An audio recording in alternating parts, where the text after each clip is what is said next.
Sir recovery ఏజెంట్ల వాళ్ళ మాటలు వాళ్ళ హరాస్మెంట్ చాలా ఎక్కువైతుంది. ఈ ఎవరైతే అప్పు తీసుకున్న వ్యక్తి బ్యాంక్‌లో లోన్ తీసుకున్న వ్యక్తి ఉన్నారో వాళ్ళ చుట్టుపక్కల ఇంటికెళ్ళి బెదిరించడము అలాంటివి చేస్తున్నారంట. ఈ బాధితులు లీగల్‌గా ఏం చేయాలి? ఈ కలెక్షన్ వాళ్ళకి ఏంటి అంటే వాళ్ళకి టార్గెట్స్ ఉంటాయి. ఎవ్రీ మంత్ వాళ్ళు ఇంత కలెక్షన్ చేస్తేనే వాళ్ళకి శాలరీ వస్తుంది. ఓకే, ఇది బ్యాంక్ వాళ్ళు ఏజెన్సీని రిక్రూట్ చేస్తారు. కొంతమంది బ్యాంక్ వాళ్ళు డైరెక్ట్ సేల్స్ టీమ్ లాగా కొంతమందిని తీసుకుంటారు. ఈ మధ్య నేను లేడీ ఏజెంట్స్ని కూడా చూస్తాను కలెక్షన్లో.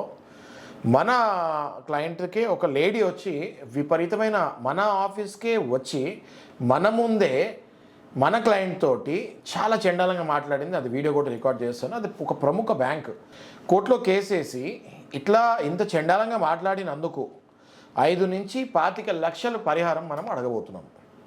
ఆ కేసులో ఆ వ్యక్తి ఫాదర్ చనిపోయినా కూడా ఇట్లా చనిపోయారని చెప్పినా కూడా వాళ్ళు వినకుండా విపరీతంగా బూతులు తిడతాము, ఫోన్లో మాట్లాడటం జరిగింది.